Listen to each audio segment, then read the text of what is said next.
बिस्मिल्लाहिर्रहमानिर्रहीम। अस्सलाम वालेकुम नाज़रीन, आप यूट्यूब चैनल देख रहे हैं। मैं इमरान खान हूँ।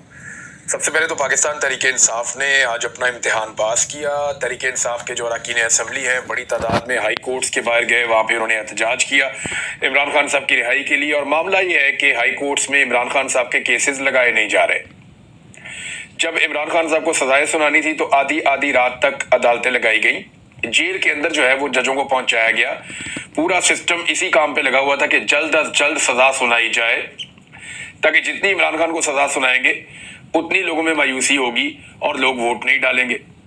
लेकिन फिर लोगों ने मुस्तरद किया उस सारे जुल्म को और बर्बरियत को, और लोगों ने बाकायदा निकल कर वोट डाले और 8 फरवरी को सारा नक्शा बदल दिया। अब उसके बाद से ये निज़ाम इमरान खान साहब को अंदर रखने के लिए तमाम हरबे इस्तेमाल कर रहा है। पाकिस्तान का आइन भी तब्दील कर दिया, वहां पे आईनी अदालतें भी बना दी, पाकिस्तान की पार्लियामान पे कब्जा कर लिया गया, सारे के सारे स्ट्रक्चर को और निज़ाम को तब्दील कर दिया गया, बैनुल-अक़वामी सतह पे कंप्रोमाइज़ किए गए, पाकिस्तान के अंदर मादनियात तक अपनी जो है वो गिरवी रखने का फैसला कर लिया गया। ये सारा कुछ सिर्फ इमरान खान को जेल में रखने के लिए किया जा रहा है। तो क्या इतने आराम से इमरान खान साहब को छोड़ दिया जाएगा?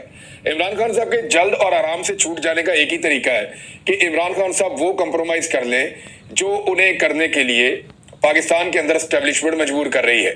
अगर वो ये कंप्रोमाइज नहीं करते तो फिर उन्हें एक अवामी तहरीक चाहिए होगी, एक ताकतवर अवामी तहरीक, जिसके नतीजे में बैनुल-अक़वामी दबाव बढ़े और इमरान खान साहब बाहर आ जाए।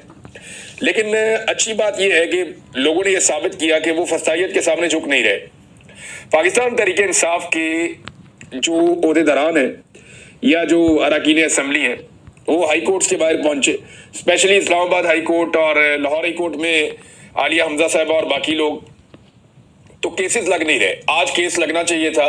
इमरान खान साहब का जो वादा किया था इस्लामाबाद हाई कोर्ट के कायम मकाम चीफ जस्टिस, जिन्हें लाहौर से स्पेशली लाया गया था डोगर साहब को, इसी मकसद के लिए कि एक ऐसा जज इस्लामाबाद हाई कोर्ट में पहुंचाया जाए जो इमरान खान साहब के लिए किसी किस्म का भी जो है वो रिलीफ ना दे। और यानी एक्चुअली तो इमरान खान साहब को टैकल करना था। तो जज पहुंचाया गया और एक जूनियर जज को लाहौर से इस्लामाबाद पहुंचा के सीनियर बनाया गया और फिर उन्हें कायम मकाम चीफ जस्टिस बना दिया गया। अब वो कायम मकाम चीफ जस्टिस केस लगने ही नहीं दे रहे। वादा किया हुआ था, इस हफ्ते का फिर नहीं लगा और अब एक नया वादा कर लिया उन्होंने। और उन्होंने क्या किया, उनके दफ्तर ने एक वादा किया है इस एहतजाज के नतीजे में। इमरान खान साहब की बहनों ने और बाकी लोगों ने क्या कहा वो बाद में बताता हूं, लेकिन जो एक बड़ा इंपॉर्टेंट स्टेटमेंट है ये साकिब बशीर साहब का है। साकिब बशीर साहब कोर्ट्स को कवर करते हैं, बड़े सीनियर जर्नलिस्ट हैं, और उन्होंने एक जुमले के अंदर ना ये सारी कहानी बता दी कि एक्चुअली होने क्या जा रहा है। देखिए गौर करें आप कि 5 तारीख दी है अब, और वो भी चीफ जस्टिस ने नहीं दी, चीफ जस्टिस के ऑफिस ने दी है लतीफ खोसा साहब को और बैरिस्टर गौर साहब को कि जनाब अब आप ईद से 2 दिन पहले आ जाइएगा। 7 को ईद है पाकिस्तान में गालिबन, तो 7 तारीख को पाकिस्तान में ईद है, तो जनाब आप आ जाइएगा ईद से 2 दिन पहले 5 तारीख को।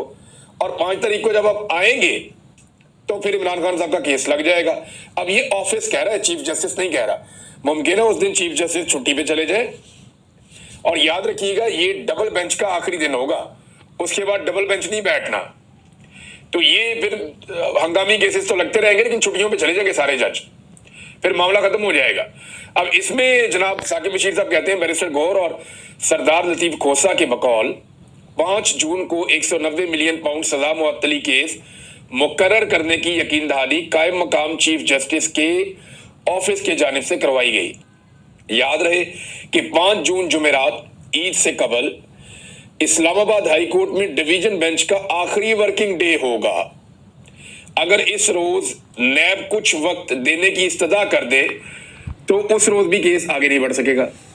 यानी नैब वाले आए और आकर कुछ भी ना कहें, और अगर सिर्फ अदालत में खड़े होकर इतना कह दें जी थोड़ा हमें टाइम दे दें 1 दिन का 2 दिन का, या चले हमें नेक्स्ट डेट आप दे दें, तो डबल बेंच ने तो उसके बाद बैठना ही नहीं है, तो डेट तो जाएगी लंबी। लिहाजा इमरान खान साहब ऐसे बाहर तो नहीं आते। अलीमा खान साहिबा से जब ये पूछा गया कि क्या इमरान खान साहब ईद से पहले बाहर आ जाएंगे, क्योंकि बहुत सारे लोग ये दावा कर रहे थे ना, बार बार ये दावा हो रहा था कि ईद से पहले इमरान खान साहब बाहर आ जाएंगे। तो वो जो दावा था कि ईद से पहले इमरान खान साहब बाहर आ जाएंगे, इमरान खान की बहन के सामने रखा गया। अब रियल सिचुएशन तो उनके पास है, वकला से भी पूछती हैं, पार्टी से भी पूछती हैं, इमरान खान साहब से भी वो लोग मिलते हैं। दूसरी बहनें आज 2 जाकर मिलकर भी आई हैं। जिन्हें इजाजत मिली है। यानी इमरान खान की बहन अलीमा खान को तो आज भी शायद नहीं मिलने दिया गया, बल्कि 2 बाकी बहनों को मिलने दिया गया, वो जाकर मिलकर आई हैं।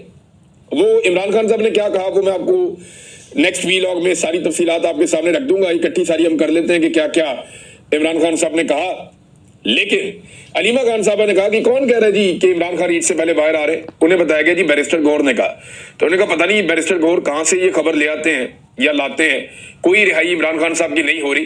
केस लगेगा तो रिहाई होगी ना, केस ही नहीं लग रहे तो रिहाई कैसे होगी। अब 5 तारीख दी गई है, 5 तारीख को फिर डेट मांग ली जाएगी तो फिर रिहाई नहीं होगी। और 5 तारीख को क्या गारंटी है कि जजेज आएंगे और बैठेंगे और 5 तारीख भी मिल जाएगी, इसकी गारंटी कोई नहीं है।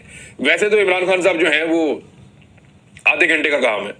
अदालत अगर केस को सुने और इंसाफ करे तो आधे घंटे में इमरान खान साहब की रिहाई हो जाती है। ये इमरान खान साहब की पार्टी के तमाम लोग, उनके वकला, उनकी बहन, ये सब लोग ये कहते हैं कि ये बहुत आसान है।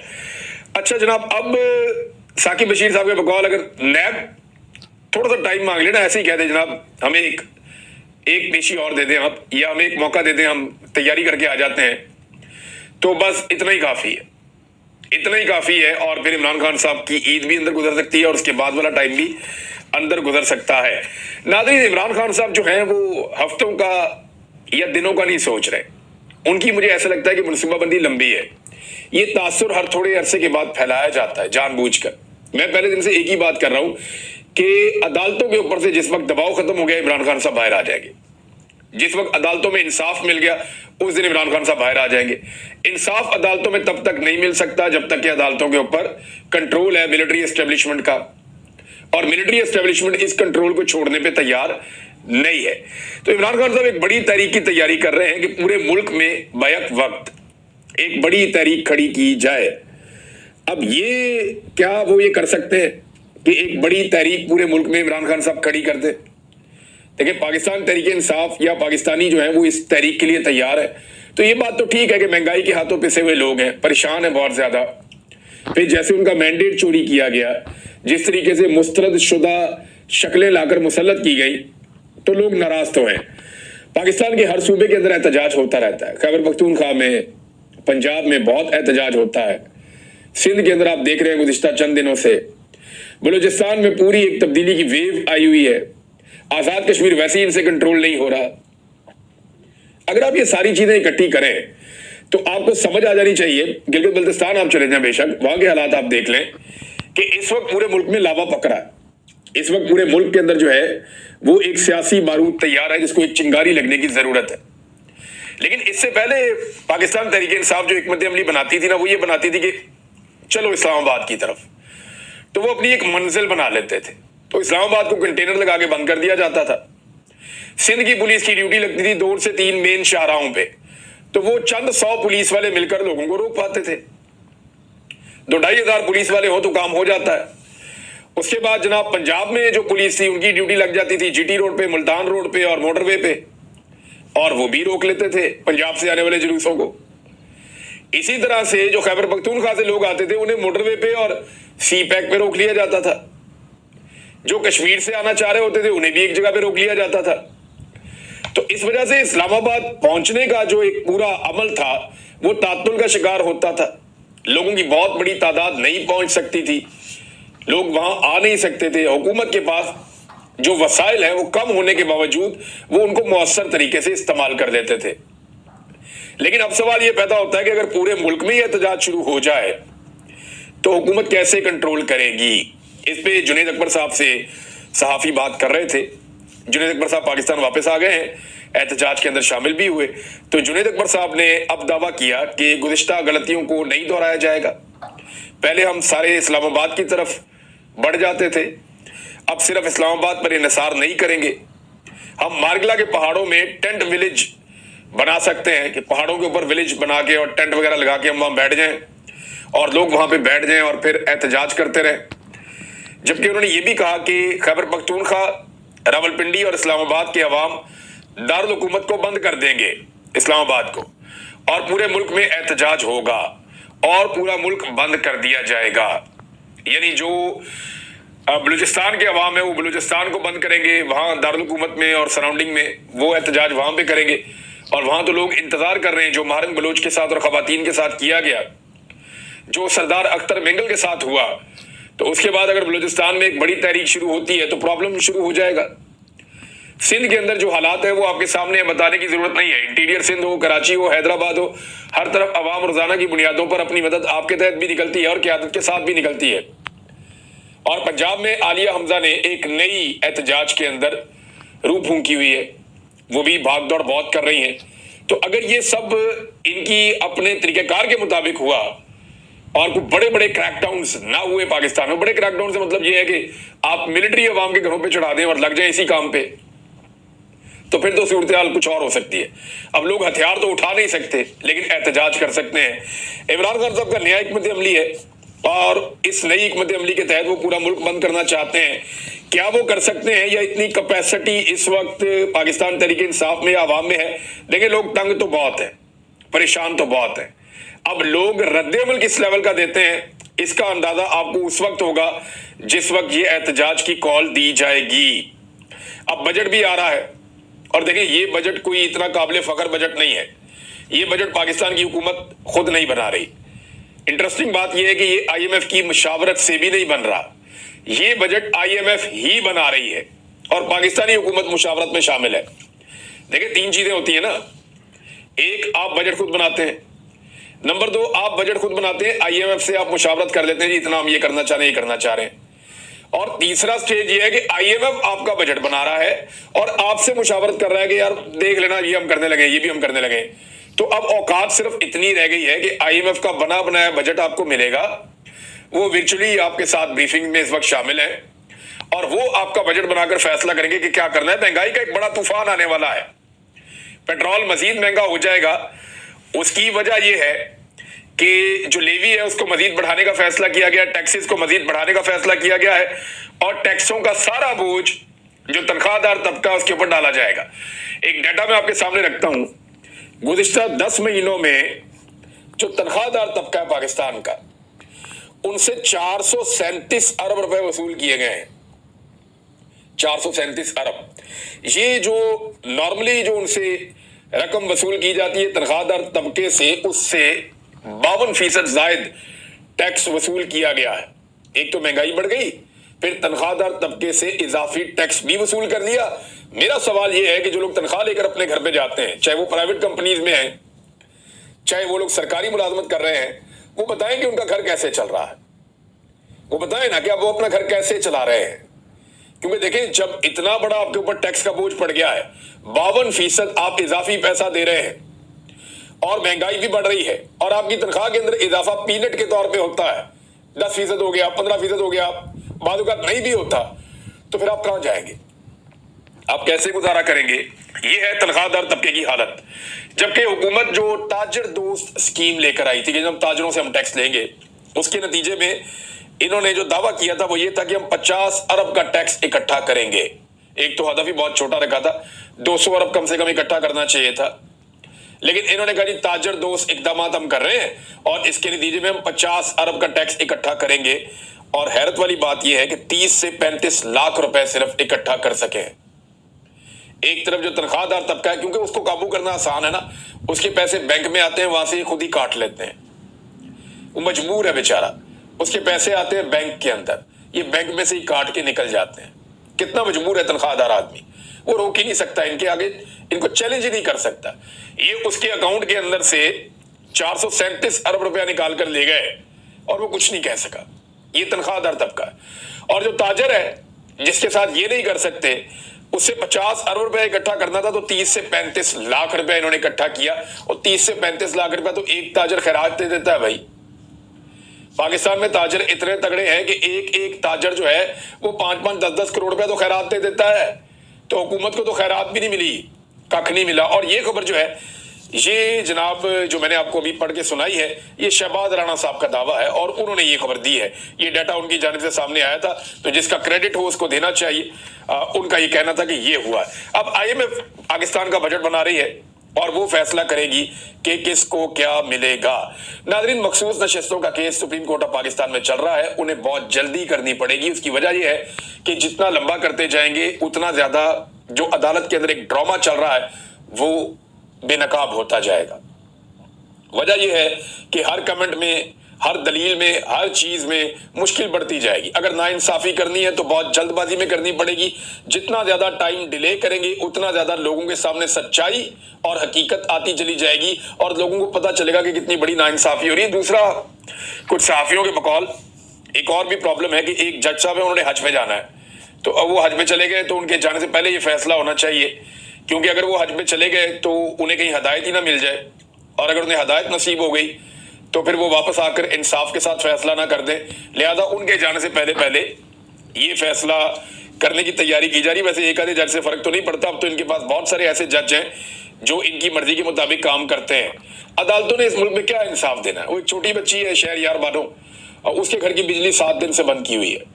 वजह सारे ही जानते हैं, सोशल मीडिया पे एक्टिव है। एक तो वो माइनर है, उसे पकड़ के गिरफ्तार कर नहीं सकते। पिछले दिनों उसकी वालदा को गिरफ्तार कर लिया था, कभी छापे मारते हैं। अब उसकी बेचारी की घर की बिजली 7 दिन से बंद की हुई है। वो सोशल मीडिया के ऊपर रोजाना पोस्ट डालती है कि ज्यादती हो रही है, कोई अदालत नहीं, कोई पूछने वाला नहीं है। नादरीन, नरेंद्र मोदी के जो स्टेटमेंट है वो अग्रेसिव होते चले जा रहे हैं। यानी उन्होंने पाकिस्तानियों को गोली मारने की धमकी भी दी है कि खाओ पियो, रोटी खाओ, अपनी जिंदगी गुजारो, नहीं तो मेरी गोली तो है ही। अब नरेंद्र मोदी इस तरह के स्टेटमेंट्स क्यों दे रहा? फ्रस्ट्रेशन है, शिकस्त का गुस्सा है, क्योंकि जो नरेंद्र मोदी के साथ हुआ है या जो राफेल तैयारों के साथ हुआ है, उसके बाद नरेंद्र मोदी के लिए इस शिकस्त को हजम करना बहुत मुश्किल है।